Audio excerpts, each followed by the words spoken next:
Ladies and gentlemen, welcome back to the Intelligent Moron with Alex Silva. Today is Thursday, July 28th. One thing that comes to mind, I think everybody kind of has this sort of same kind of game in their head. Not really a game, but like they think about this one particular thing where it's if you could live in any other time period, where would it be? Would it be in the 1990s? And I'm talking about like as yourself right now. Like where would you what time period would you want to live?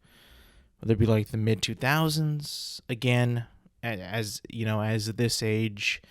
Would it be the 1990s, the 80s, 70s, 40s, even before that? 1800s, 1700s, even before that too. Ancient times, Renaissance. I think that's a fun question to ask ourselves is like, where would we want to, what time period where we would want to live? And we all kind of, think that, because of history and stuff that got highlighted, it would be fun to live in that time period. And it would be fun to experience how the world was back then. Like for some reason, when I look at movies and TV shows and even like stuff that's old, like even back in like, black and white times, and sometimes that stuff gets restored in color and it looks even better now. I always get the feeling that the times back then, like a normal day, was just a little bit brighter, or the air was just a little bit fresher. You know what I'm saying? It could be true to the fact that, pollution is at an all-time high, that, maybe the cloud coverage wasn't as bad as it was back then. Maybe it was, it was just the cameras that they use that makes it look brighter, or makes it look like it's a little bit more, I guess, they're more light. I don't know what it is, or if I'm completely wrong, but for whatever reason, when I look at older stuff, I get the feeling that it looks brighter and it looks more happy than it does today. Even though that I completely, I still think that today and yesterday and the day before that, when it's like bright outside, it's like, oh, it's a beautiful day. I just get the feeling that when you look at something that's really old, I just feel like it's like brighter and happier back then. I don't know. I maybe it's because the problems of today are just a little bit different than they were years ago, or it just seems that way. But the past just looks brighter and happier. I don't know why, but that's just how I feel. And that's just the vibe that I get when I look at older stuff that was made way back in the day. But back to the question, like what time period would you want to live in? And like when we go back in time and we look at the things that happened, the best stuff gets highlighted. The best stuff gets, talked about the most. You hear about that stuff the most, like neon, the good music, the parties, house, how you hung out with your family back in the day. But the bad times don't really get talked about all that much because no one wants to talk about them. Back in those times, there were still a lot of conflicts within countries, conflicts between other countries that affected us and our allies and stuff like that. A whole period of the Cold War when we thought that we were going to be nuked at any moment in time. Like that could not have been a fun period of time to live in. The fact that how far technology has come in that, from then until now. Like if you go back into 1980 or 1970, just think about the cars that they drove back then, right? Those were huge, solid hunks of metal, right?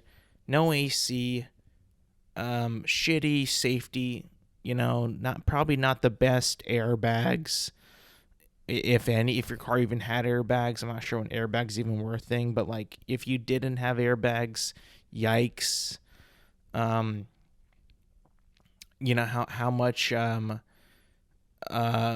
maintenance would cost, accidents, you could just like, again, made of metal, so like if you get in a bad accident, it's not going to end well. Luckily our cars today, as cheap as they may seem, they're safer, much more safer than those hunks of metal back then, because if you're going to go super fast, and hit something, the car, at least today, will somewhat like collapse, and it won't just like stay put and fling you outside of the windshield. They still do that today, but it's not as common as I think it would be back then, especially now with like airbags and better seat belts and better, protection overall. The car kind of like has a, I guess like a way to, self implode while trying to keep the insides of the car more safe. That could be total bullshit, but that's just kind of how I view it. I just feel like those giant metal, coffins that, you get in a wreck and it's like, oof, could be bad or could be good. Also, to the fact that because they're made of, steel back then, they could have been more protective, but who knows? Who really knows? But honestly, I wouldn't want to live in any other time period than today, if you think about it. I mean, we have the technology that we have is so much better. The medicine that we have now is so much better than even back in the 80s.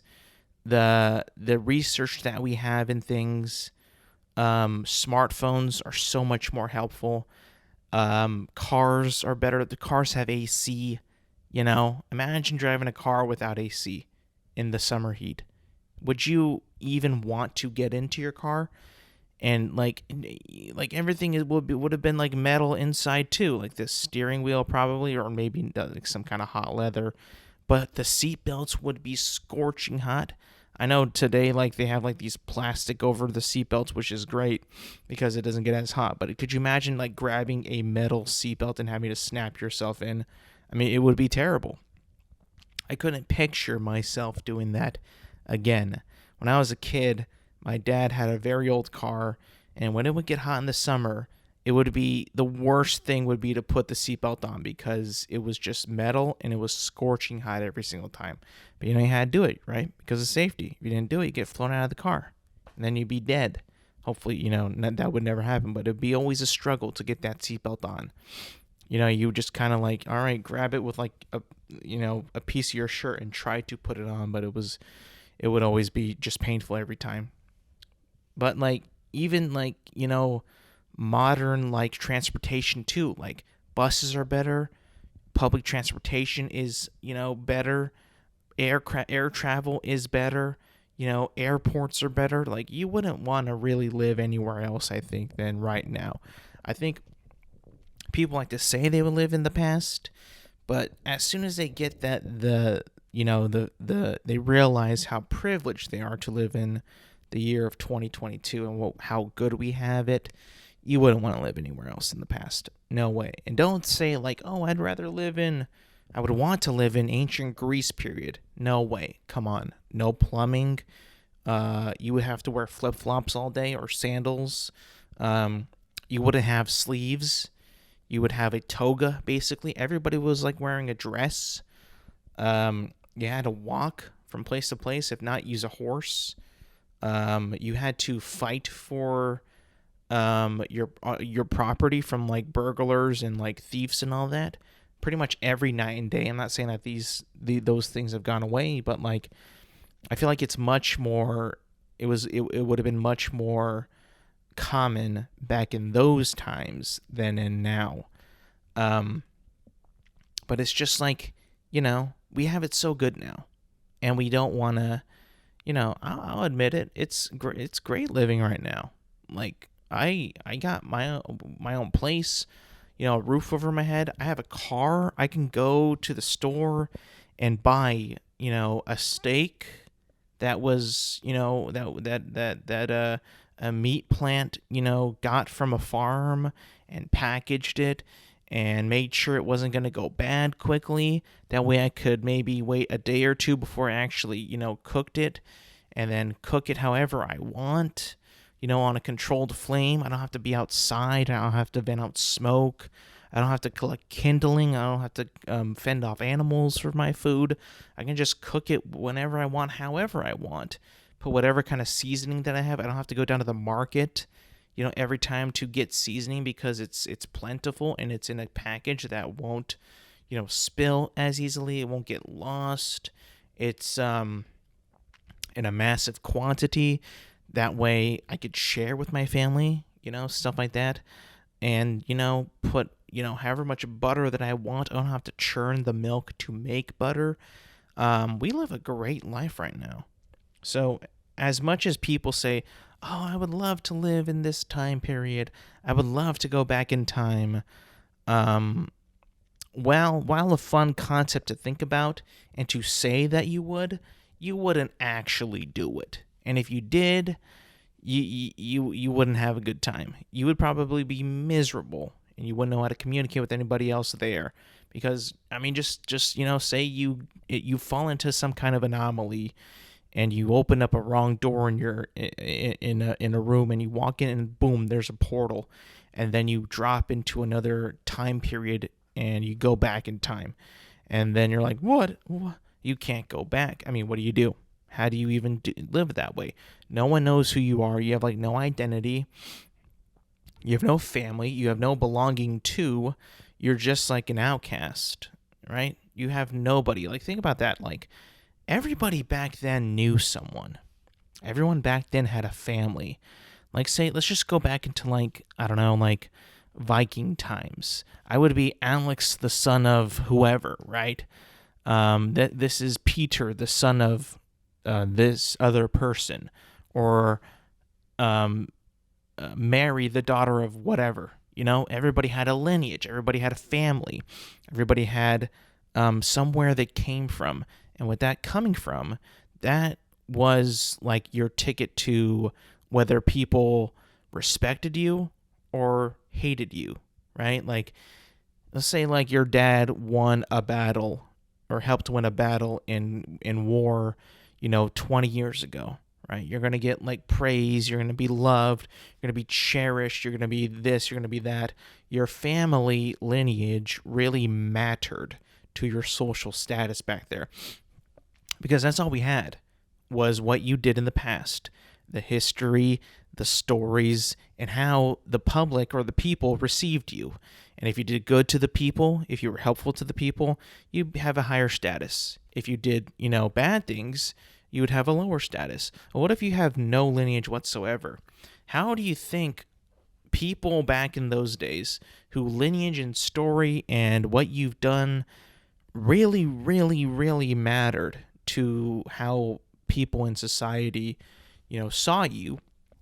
How would someone who time traveled, if they traveled back in time, how would they fit?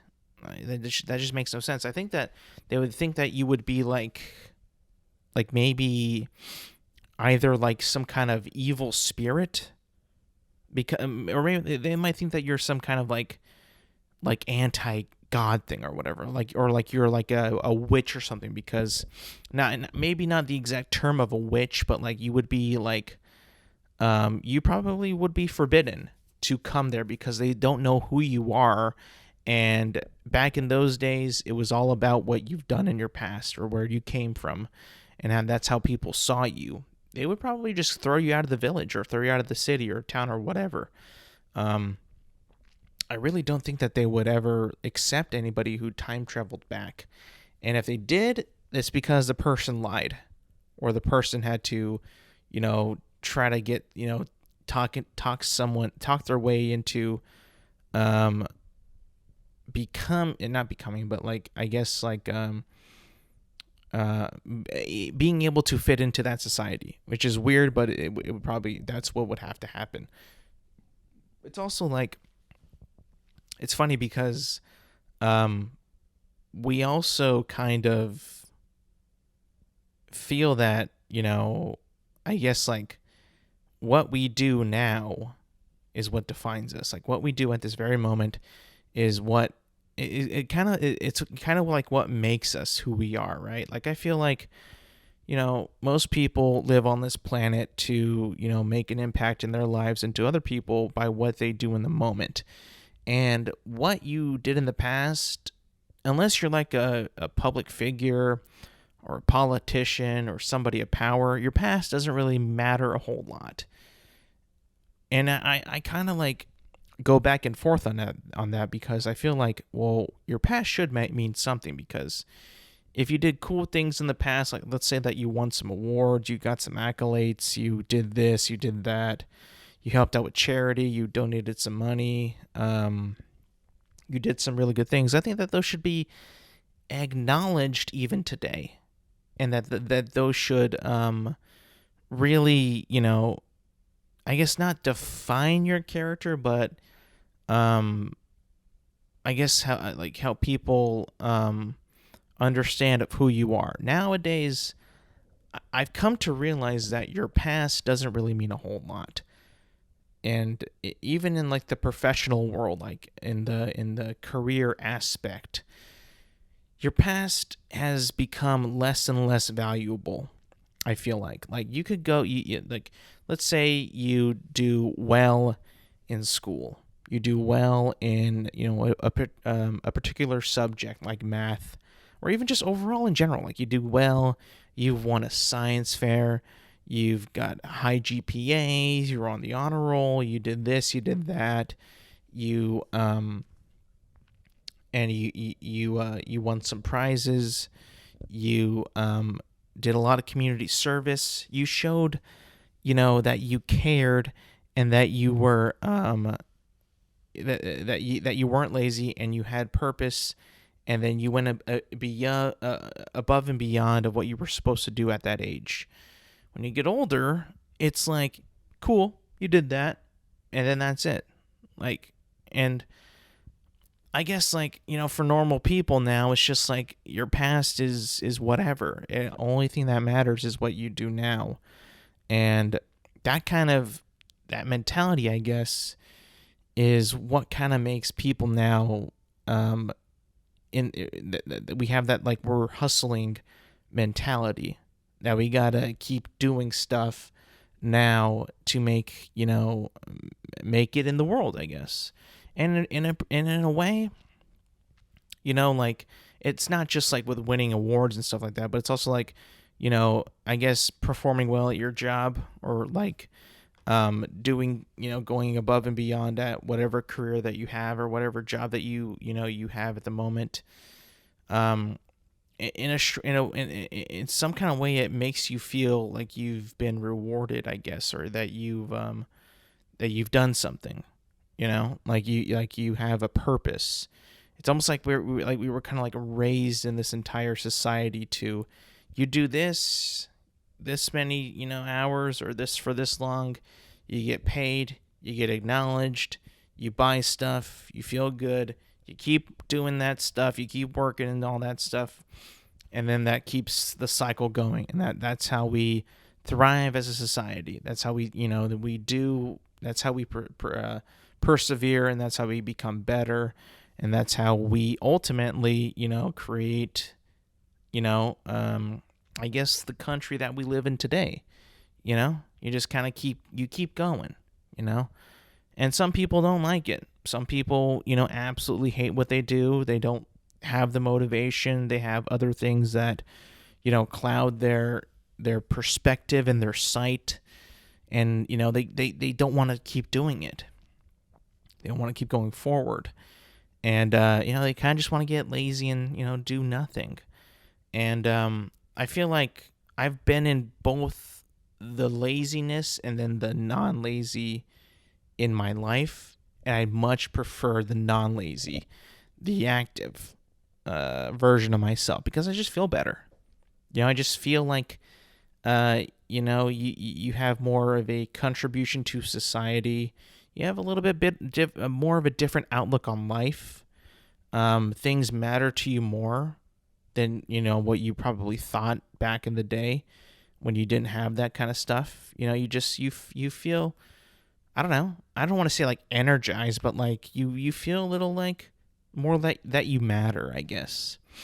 And I think that as long as you feel like you matter, and like you're going to work, you're doing your thing, you have what if you have a family? Are you committed to your family, and you love your family, and you're providing for your family or whoever you're with, and that that feels good to you, that you can provide and you can do things, and you can even strive for even more goals. Maybe you want to get a promotion, maybe you want to move up, maybe you want to move.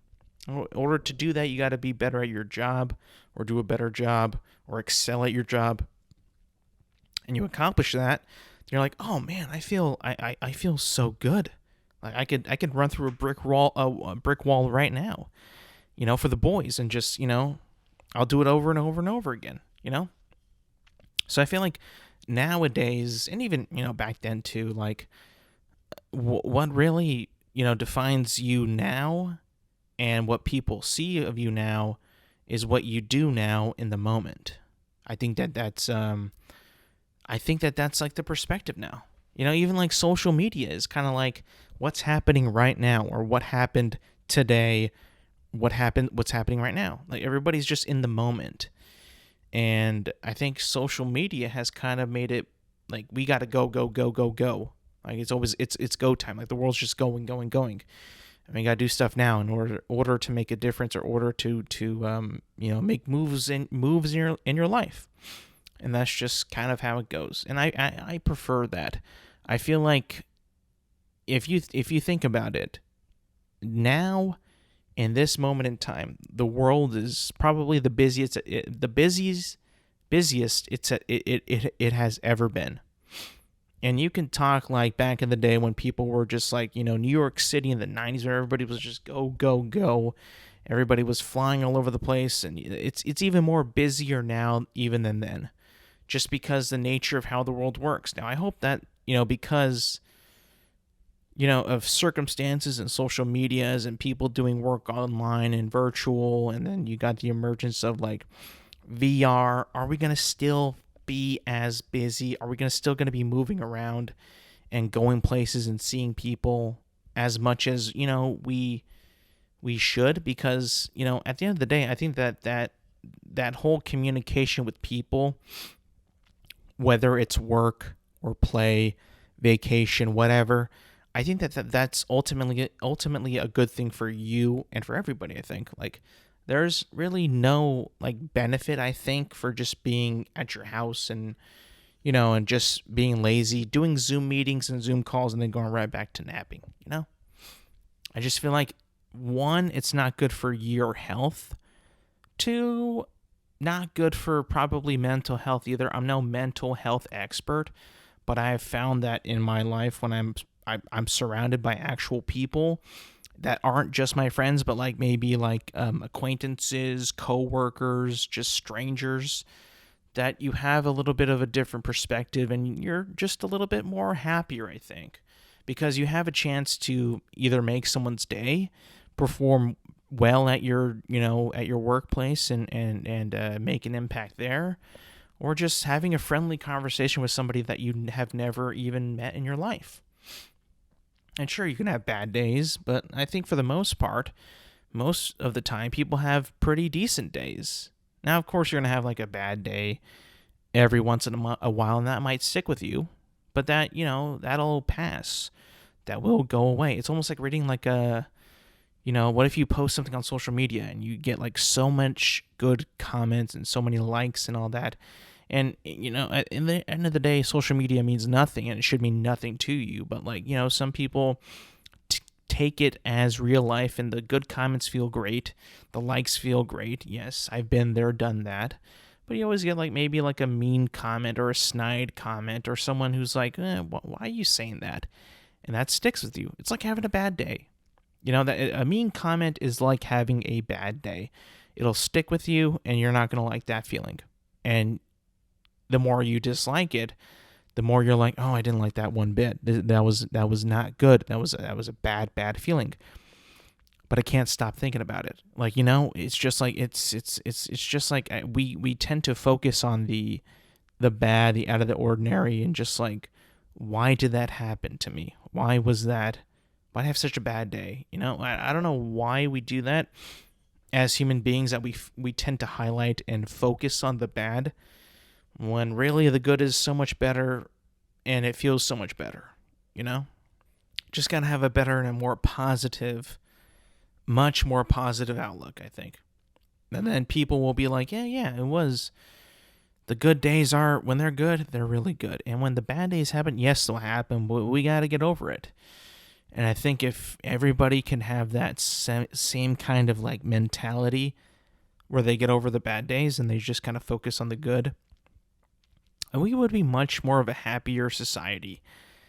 Now, of course, you gotta grind, you gotta work at it, but like, dude, could you imagine like if you just did nothing all day and saw nobody all day and, didn't fulfill anything, didn't accomplish anything, and just kind of sat around? It's just, it's so, like, I feel like it's so against like our nature, I think. Like, we as human beings throughout our past had to grind just to survive, because living back then was not as leisurous as it is now. Going back to the time, the part where I was like, you would want to live back in another time, but if you had the choice, you probably wouldn't do it. You'd like to think that you would, but you probably would never even do it, just because of how easy it is. Now, I'm not saying like it's easy to have a good life. It's definitely not. But it's a much better, and it's more luxurious than it would be back in the day when you had to fend for your food and build a house with your bare hands, and there was no contractors, there was no apartments. You had to start a fire to get the family warm. You had to go hunt, farm your own self, collect water. I mean, come on, really? I mean, as much as I like to feel that that's where we belong, doing that, because that's just where we came from, and this way of living has, ultimately made us soft and not as dependent. Like, I feel like if you take a look at our ancestors, right? Like our early humans, they didn't have any shoes. They didn't have any, sandals yet. They had just, tunics and like maybe fur coats and stuff, Early humans, like not even like ancient Greece or whatever, but like early humans. They had nothing really. Nothing. And then we got smarter, then we thought more, we used our thumbs more. We made shit, we made it easier, and we made it so easy that we're even lazier than we've ever been before. And I like to think that we, as a species, were a lot healthier back then, even though we probably didn't live as long as we do now because of modern day medicine and nutrition and the ability to eat healthier. Back then, you just ate to have fuel in your body just to do tasks. Now you can choose whatever you want to eat. Do I want to eat junk food, or do I want to eat healthier? I'm not going to die because we have a grocery store and have money to buy food, so I can eat whatever the fuck I want. If I want to wake up and eat cookies for breakfast, I can. I don't need I don't need to eat unless like I have like I need to eat better. But if I don't have a problem, I'm going to eat like whatever I want. And I don't need to worry about my energy levels because my job does not require me to absolutely exert that much energy like it probably did back in 100 BC or even before that, right? So what I'm trying to say is life right now is amazing. Life right now is incredible. And I don't think that anybody in their right mind, you can think it all you want. You can fantasize it about all you want. I want to live in the 80s so I could be alive when Queen plays, when AC/DC plays, when this movie came out, when that game was broadcast, so I can go to this event. As much as we want to fantasize about that, we probably wouldn't trade any of that for living in the modern day. No way. No way. So, not to rain on anybody's parade, but I just don't think that anybody would actually do it. We would, of course, fantasize, like I've said. We would be like, that would be interesting to live in that time period. But would we ultimately do it? Nah, I don't think so. But enough of the physiological talk.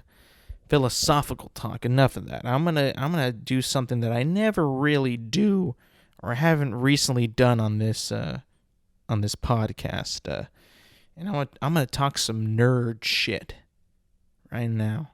Some really, really nerd shit, because Comic-Con just happened, and we got a whole bunch of stuff that I've been wanting to get my opinion out there to the open for a while on this stuff, because ultimately I'm no nerd.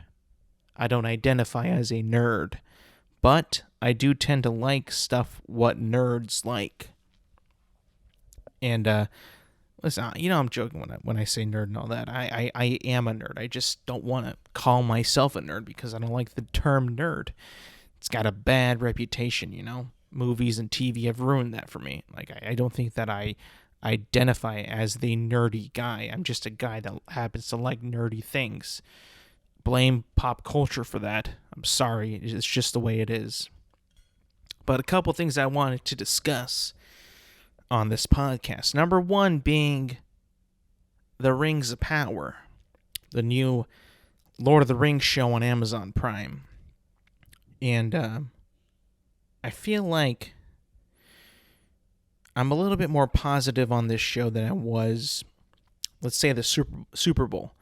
And even back then, I think that I was pretty positive with that Super Bowl trailer. More than the, average Joe. But once that trailer, that first, well, not even trailer, like more of a teaser first came out, I was optimistic. I'll be honest with you. I was positive. I was like, where is this going to go? How is this going to be different from the Lord of the Rings films? Even, should it be different? What's it going to be about? And, my mind was wandering. We got another teaser a week or two before the new trailer that just came out at Comic-Con. Now that we got the Comic-Con trailer, now that we've seen everything, we've got details, we've got castings, we've got, we got a lot of juicy stuff. We've got some interviews, which I've seen the trailer many, many times.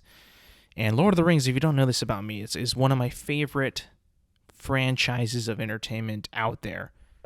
More than Star Wars, more than Harry Potter, more than Marvel, more than DC. I love Lord of the Rings. And that's majorly because of the Peter Jackson trilogy of films that came out in 2001, 2002, and 2003. And I remember I saw them at a very young age, probably younger than you should, right when I was about 8 years old. I saw those and I was like, I fell in love with those. I thought they were so cool. They were like, when my parents were watching Gladiator, and that was rated R, and Lord of the Rings came out, which is kind of, swords and shields and all that, but, not as gory. They would say, hey, you could watch that. That's cool. And that's how I kind of fell in love with the stuff. I love the characters. I love the world. I love the story, the whole thing of the ring. The action was amazing. I didn't care how long they were back then. That shows you how my character was defined. I didn't give a damn about how long the Lord of the Rings films were even back in the day. In fact, I watched the extended versions when I was a kid back then. I had VHS tapes of Lord of the Rings, the extended editions. And let me tell you, man, I did not care about the length of those. I just loved the story, and I watched them all the time. So that's kind of how my fandom of that even started. I've attempted to read the books. But and I've read The Hobbit. I read The Hobbit before The Hobbits even came out. Big mistake, because the Hobbit movies sucked. The book was pretty good. The movies sucked. But I've attempted to read the Lord of the Rings books, and they were just too damn hard. And I couldn't get past how Tolkien wrote with his English, and the old timey English that he used. I could not, I couldn't do it. So I just kind of bailed out. And I've heard, I not heard, but there's the whole thing about, the character of Tom Bombadil, which is like a god in the Tolkien universe, and how he's completely not even in the Peter Jackson trilogy. I don't care, because I didn't read the books, so in my mind, Tom Bombadil is not even real to me. I know that might sound, disrespectful to Tolkien, to a Tolkien fan who's like a purist and like loves, Tolkien's world. I'm sorry. I haven't read the books because they're kind of hard for me. I'm not a good reader. Like I've said in the past, my reading range and my reading capacity is not the greatest. So books ain't really my thing. Movies are. Movies and TV shows are. So we're going to be talking about that. I'm liking what I'm seeing from this trailer, the new trailer. I like what I see. I'm getting glimpses of where we're heading. I'm getting a better understanding of the world that is thousands of years before the Peter Jackson films, right? I'm getting more of a sense of that, which I like, because I feel like even with the first two teasers, even the one that just came out a couple weeks ago, I still didn't really know what was happening. Who are we fighting? Why are we even doing this? Who are these characters? It's called the Rings of Power. Where are the rings? And I still kind of feel that way about that too, because it is called the Rings of Power. We haven't seen a single ring in any of the promotion. We get mentions in like taglines of like before the One Ring, before the King, before the Fellowship, but like what are we talking about here? Like the show is called the Rings of Power, and I'm not really getting any of that in the trailers. I'm getting like the world, the world of Middle Earth, and what it was like back then, how it's like a flourishing, world. You got elves, dwarves, men, all kind of like, I won't say at their peak, at least the men not at their peak, but like the dwarves and the elves are definitely at their peak. And the Numenorians, I guess, who are like a higher class of men, they are at their peak. And that's about it. And then we get a couple glimpses of like Galadriel, Elrond, some other dwarves, a couple of men, just like snippets and like little scenes here and there, couple action sequences, but like not enough for me to even get like really a clear vision of what this show is going to be really about. And I think for me, while it looks cool, like it looks really, really good and looks very promising if they could like really land a good story here, I'm just not really so sure what that whole entire story is about. We know now that Sauron is going to be, talked about, maybe even mythicalized. Maybe he's going to be like, we're going to see him in the background pulling all the strings. There's definitely some snippets of his influence here and there in these trailers. At one point, I feel like we actually see a physical Sauron, like how we see him at the beginning of the Fellowship. Like I kind of get that vibe. I know that probably can't be it, right? Like, there's no way. We also see this guy in the trailer that's like it looks like Eminem, but all dressed in white, and he looks like he looks evil. And when Sauron's name is like thrown out, like they go right to this guy, and he just looks like a bad guy. I'm like, is this Sauron how he was born? Is this how he's like incarnated? Is he just kind of taking over this dude's spirit? Is he like a demon? Also, what's the deal with this meteorite? What is the deal with that? Because if it's like this meteor or this phenomenon that happens, and this is how the world is like forever changed, like, right, like forever, like this is what's gonna put into motion of how Middle Earth is forged and why the rings are created. That's very cool. But again, this is just my speculation. Also, is this confirmed that there are aliens in Middle Earth? Like, what is this? Like, I keep getting, like, in every promotion that we've seen, we've just seen this meteor kind of strike, scream across the sky. Everybody's looking at it. We see impact in one of the trailers, and then after a couple scenes in that trailer, we flash forward to what looks to be a person engulfed in flames. Now, I want to believe that this is connected to the meteor that crashes and that this person crashes. I don't know who it is.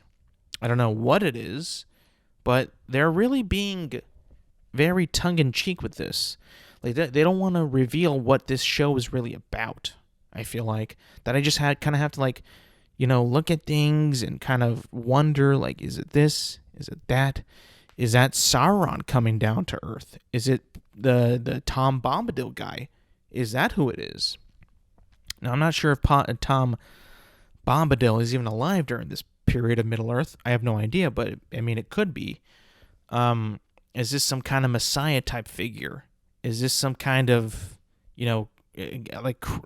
Christ type figure? I know Tolkien was very, religious in Christianity. So, like, is this like, some kind of play off of religion? Is this in Sauron, the way he looks? Is he like the devil? I don't know. I have no idea. Is it maybe are we going to see these, the wizards? Are we going to see Saruman, Gandalf, the other wizards? Are they going to be, like that too? Like, I don't know. I have no idea. How does Galadriel become like a guardian of Middle Earth from this series? Like, I truly don't know. So while I'm excited, while I'm, just like ready to see the show, and it looks amazing, it really does, I'm also very, very confused of what we're going to be getting.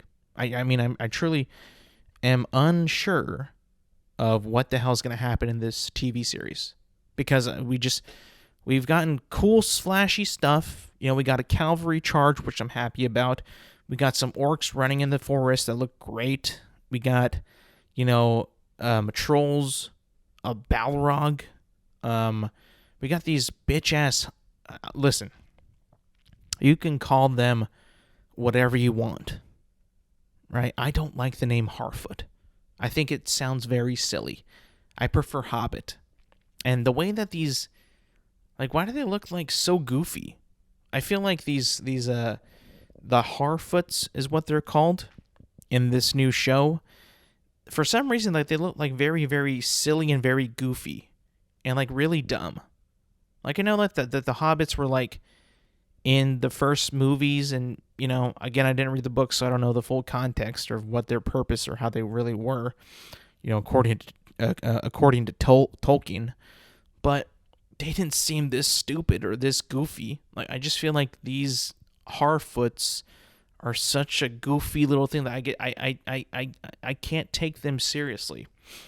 Like, just from the trailers alone, by the way. I haven't seen the show, so I clearly don't know if it's going to be true or not. But, like, whenever I see these Harfoots on screen, I completely lose all seriousness from the show, and it just disappears. Because I just feel like that they're just skipping around, they're waddling, they're smiling, they're, dancing. It's like, what is this? Like, what are we, what's the, like, why did, I don't know. I get like a very goofy kiddie feel, and I think it's just kind of stupid. But maybe my opinion will change when I actually watch the show. Maybe the Harfoots are pretty badass. Maybe they can actually fight people. They don't look small to me. I don't know what it is, but I feel like the way they're filming the show for some reason is like they look like real, normal sized people. For some reason, like whenever I would watch Lord of the Rings, and I guess like because when I first kind of see them, right up next to Gandalf and how they, filmed that. I'm like, my brain is already like perceived like these guys are tiny and they're short and small. So when the movies go on, I just have in my mind like, oh, these guys are tiny. But because I guess I don't have like that first like, I guess like realization that these guys are small, like next to an actual size person, I just think that they're real actual size people, just walking around waddling all goofy and shit.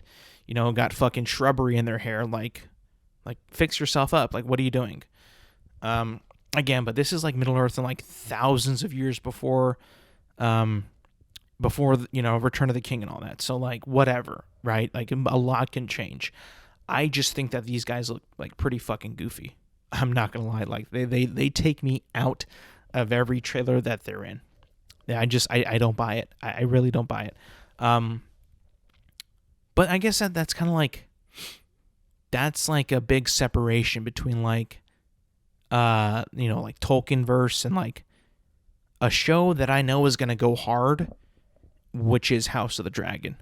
Like, look, like I've gotten to many debates with my buddies and my friends when I say that Game of Thrones is just not as nerdy as other things, and then they're like, no, it's just as nerdy. But like, bro, come on, like Game of Thrones is like, it's graphic, it's brutal, it's gory, it's sexy, it's dramatic. It's not like, yeah, like his lasers, pew pew pew, like shit, like what like that nerds say, And I'm like, dude, when I want some brutal fantasy shit, I'm gonna go to fucking Game of Thrones for that.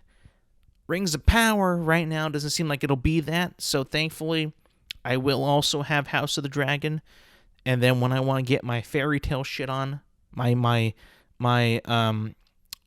what's the phrase that's what am I thinking of when it comes to lighthearted fantasy, I'll go to Rings of Power. But when I want my brutality and people getting fucked up in battles and gore and violence, I will go to House of the Dragon. Right now, Rings of Power is going to be more lighthearted, maybe more family friendly, which is fine. It's always kind of been that like that. It never really was an intense fantasy. It was like it like teetered the line with like battles and violence and destruction, and then very good and evil tones, inspiring speeches, inspiring characters, and always kind of like towed the line between those two.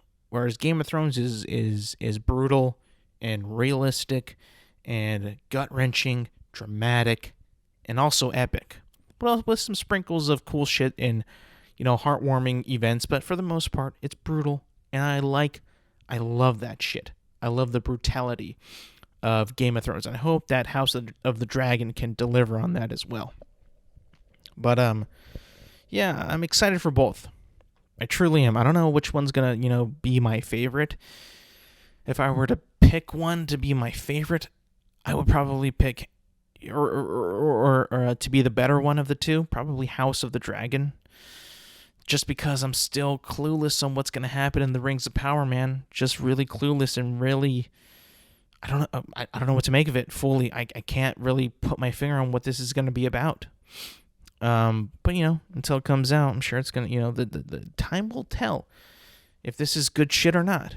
And even if House of the Dragon's good shit or not either. I mean, that could be a heaping pile of shit as well. We'll just have to wait and see. Now we move on to something I've been wanting to talk about too, since it was all announced at Comic-Con, and that is the Marvel Cinematic Universe.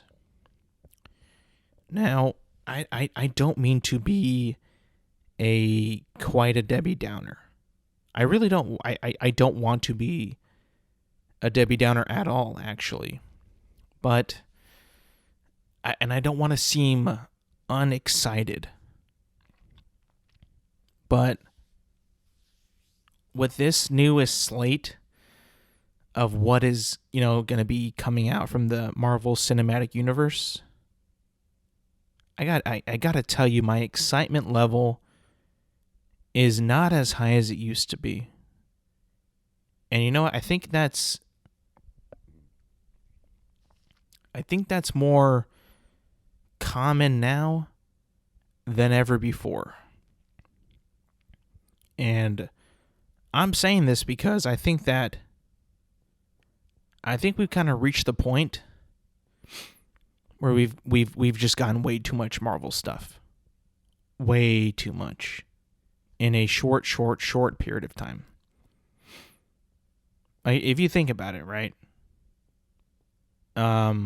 Phase 4 is supposed to end, this fall.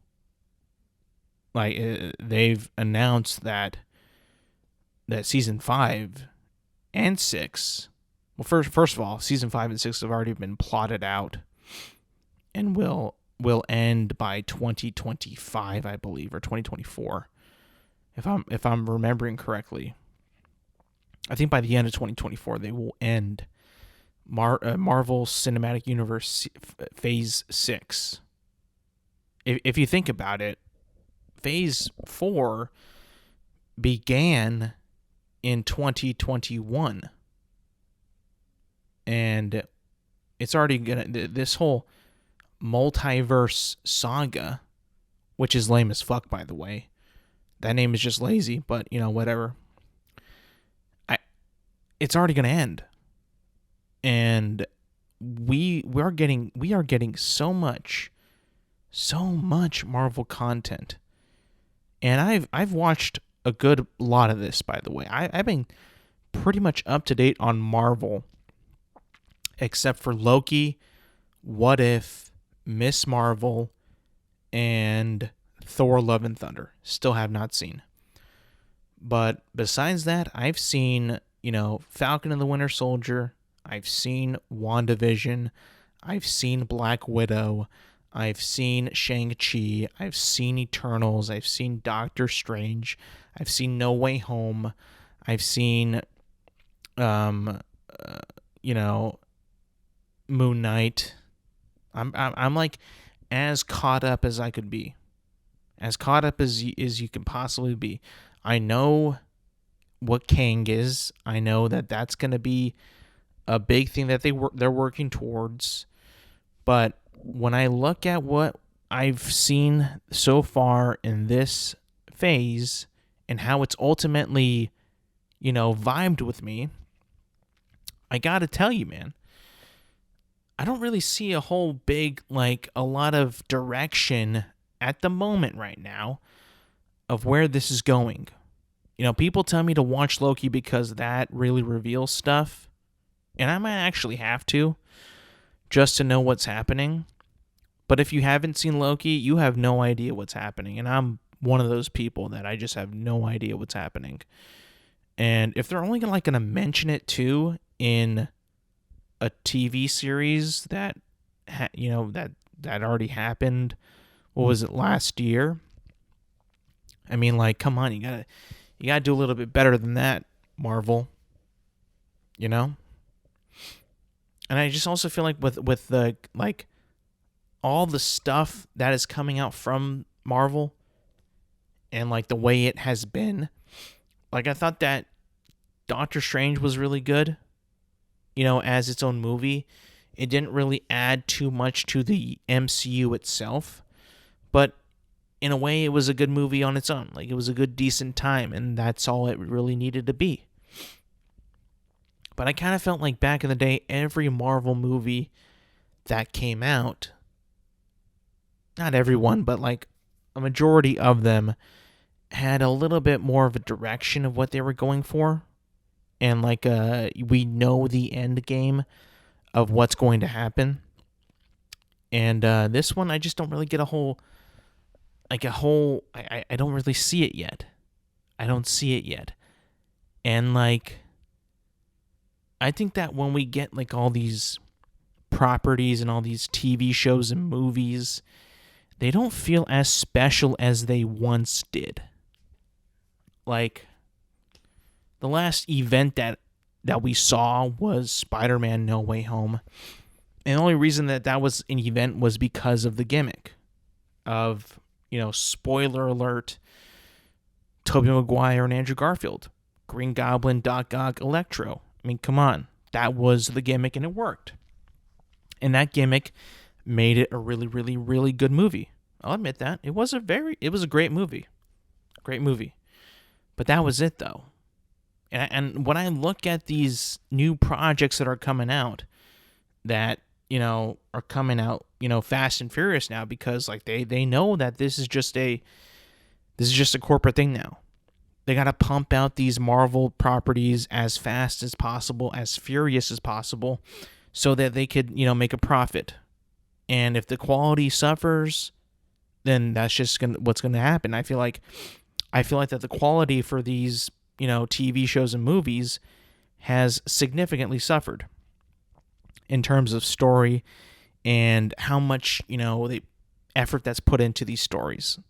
And if I'm looking at like these new properties that are coming out, these new shows and movies, I'll be honest, I'm not all that excited of what's happening.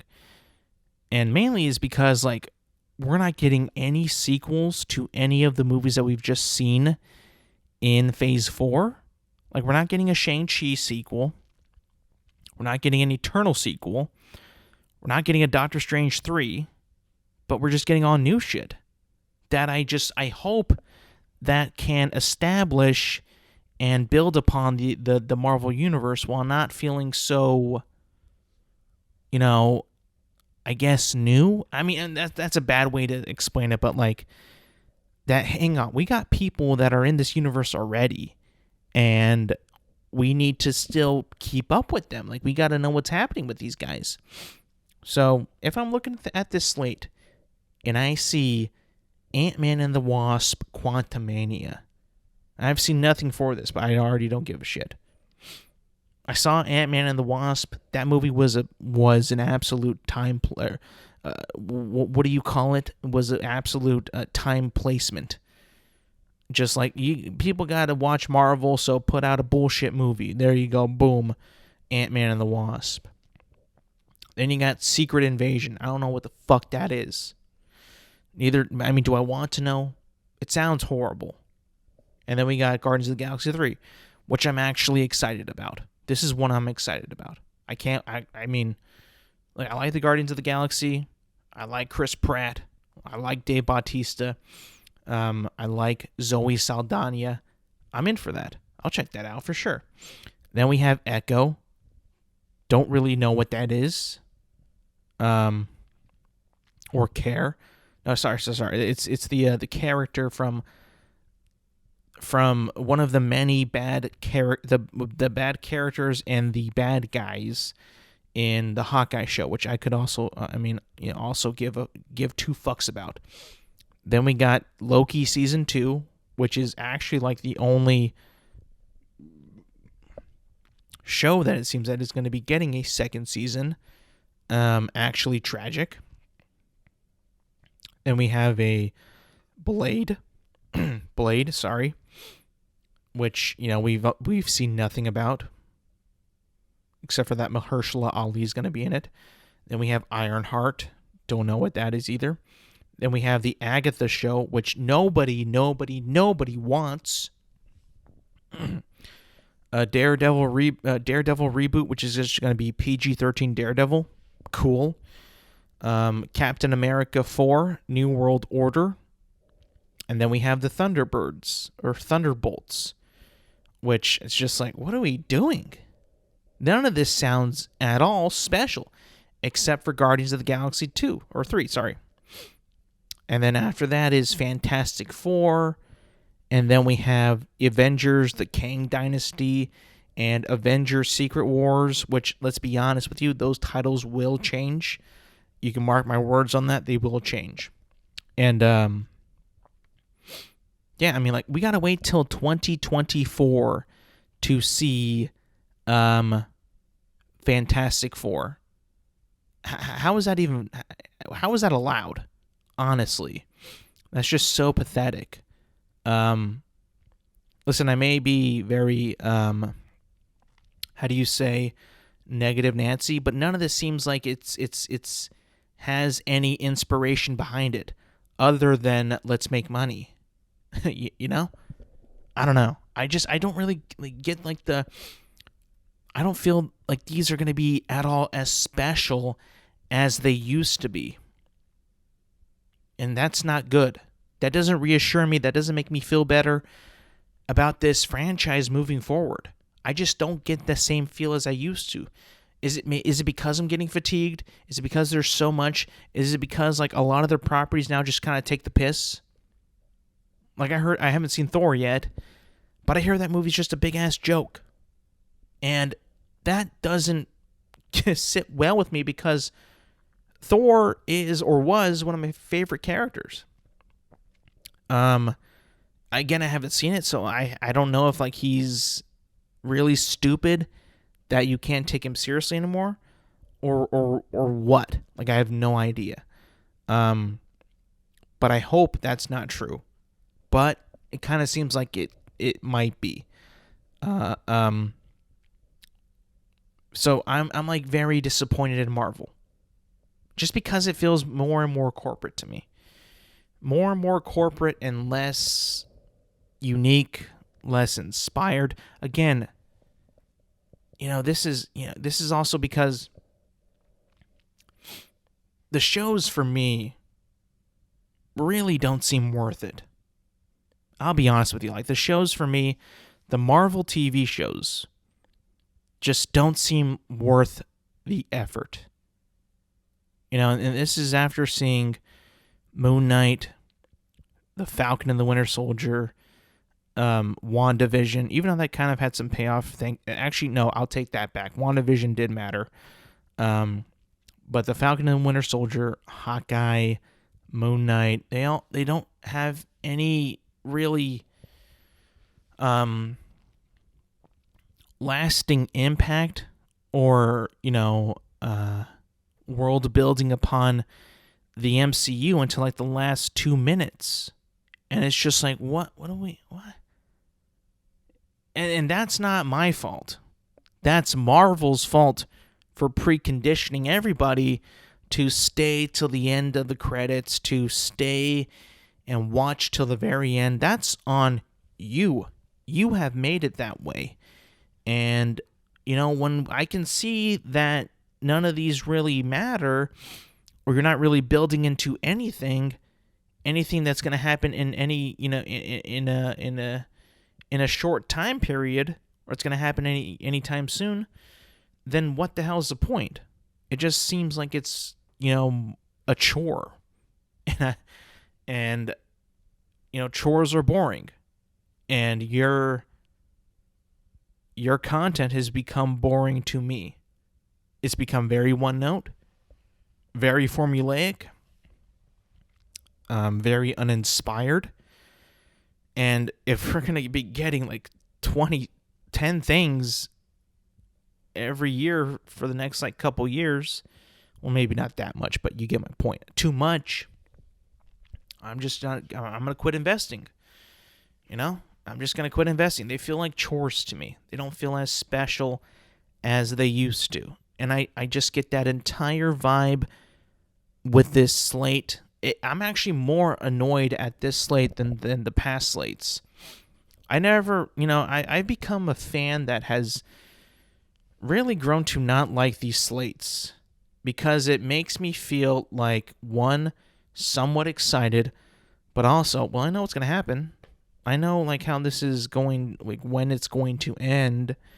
And I mean, there's not really much of, a mystery to it. It's all laid out there for me. Like, oh, I can expect Daredevil to show up at this time. Cool. A new Daredevil show. Wow, cool. Right, guys? Daredevil's back. All right, whatever. Fantastic Four in 2025. Or 2024. Get excited, guys. Like, oh, yeah, cool. Well, will that get pushed back? You know what I'm saying? The Kang Dynasty. What?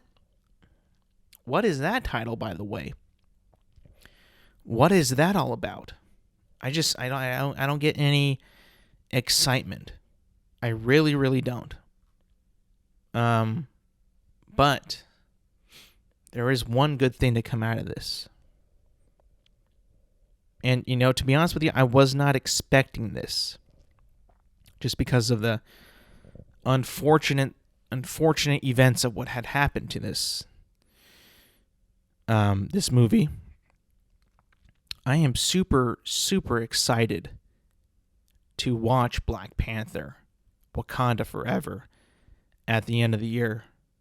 I mean, that trailer was incredible.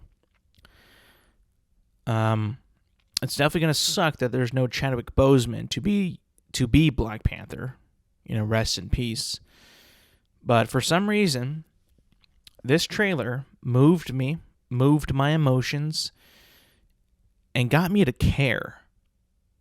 And that's rare now for most Marvel properties nowadays. Like, I'm excited, but I don't care, right? Like, I don't care about what's going to happen in the movie at all. Now, this one, I was fully invested. I was like, I need to see this in theaters. And I could tell by the tone and what was shown in this trailer that the filmmakers also cared. And they actually gave a shit. Unlike what I've heard about Thor: Love and Thunder. And, because it is a serious movie, and because it has purpose behind it, and it clearly has passion and love behind it, it feels like a breath of fresh air. With Marvel being all jokey and not being able to be taken seriously and kind of a joke for the most part, dude, this I am excited for. I mean, I cannot wait to see Wakanda Forever. With the imagery, what's happening with T'Challa's family, you can feel the heartache and the weight of the loss of Black Panther in Wakanda with this trailer, with No Woman, No Cry in the soundtrack. I mean, that just hits you, man. And it feels like this movie is really going to matter for the character and the characters in the movie that were involved in Black Panther's life. I don't know if it's going to be really tied into the MCU or really, connect with the MCU as much as, maybe future movies will. But I really just want to see it because of, I mean, I'm literally seeing like passion melt off of this movie. Like, I can see that they cared a lot about the character of Black Panther, T'Challa, and the movie in general. I'm like, okay, hey, you guys give a shit. I'm going to see your shit, I just got that vibe, man. That to me was the best thing that came out of Comic-Con, to be honest with you. The Black Panther Wakanda Forever trailer. Goosebumps, man. Goosebumps. Because you could tell that they cared about it. And when someone cares about something, man, you feel like, damn, I care too. I give a shit. It's like, yeah, let's do it. Let's see it. Like, I want to see your movie now. You've got me. I want to see your movie. When you see, like, these stupid one-liners in Thor: Love and Thunder, and you're like, you're taking the piss, you don't give a shit. And then when you see in the trailer T'Challa's mom literally giving a speech that she has lost everything in her family, and the weight of losing T'Challa is affecting everybody around them, and the somberness and the seems like almost hopefulness, the hopelessness that has surrounded everybody in Wakanda, who is going to rise up, who will become the Black Panther, and how is this movie going to turn out? I mean, like I was saying, I was not excited because T'Challa, Chadwick Boseman sadly passed. How could they make this movie good? How could possibly they make this movie good? I think they will. And I saw that within this trailer. I'm like, that's what I want. That is exactly what I want. I want a serious superhero flick with purpose, care, and passion. That's what I want. And it's a shame that we had to wait so long for it to come. But I think that we got it, folks. I think we got it. I can't wait to see it this upcoming year. There was a little project coming out before that. She-Hulk Attorney at Law. I couldn't give two shits about that. Just give me Black Panther right now. Give me Black Panther. Fuck She-Hulk. Get that shit out of my face. I don't want to see bad CGI with Mark Ruffalo phoning it in yet again. Nah. Give me Black Panther, Wakanda Forever. You know? I just got a feeling, man. I got a feeling. And like, I haven't gotten this, this recently with a Marvel film since No Way Home. Or even a Marvel project in a long time. And I got a good feeling about this, man. I'm excited. Give me Black Panther right now. All right, everybody. I'm going to end the show right here. Thank you for listening and thank you for watching. You guys can subscribe to the YouTube channel. You can subscribe to the podcast feed at Intelligent Moron with Alex Silva. It drops every Thursday morning. Make sure you like, subscribe, rate, review, thumbs up, star rating. Do all that. Share it with your friends, your family, relatives, anybody that you want to. Share it and spread it as much as you can. If you have any questions or want to ask me about a topic, you can DM me on my social media accounts. They are linked in the podcast description. Just scroll down and check it out. Click the link right there. Tap in, send your message, man. And if it's show worthy, if the topic is show worthy, I will consider it. Believe me, I will. But also, again, thank you for listening. Thank you for watching. And I will see you guys next week.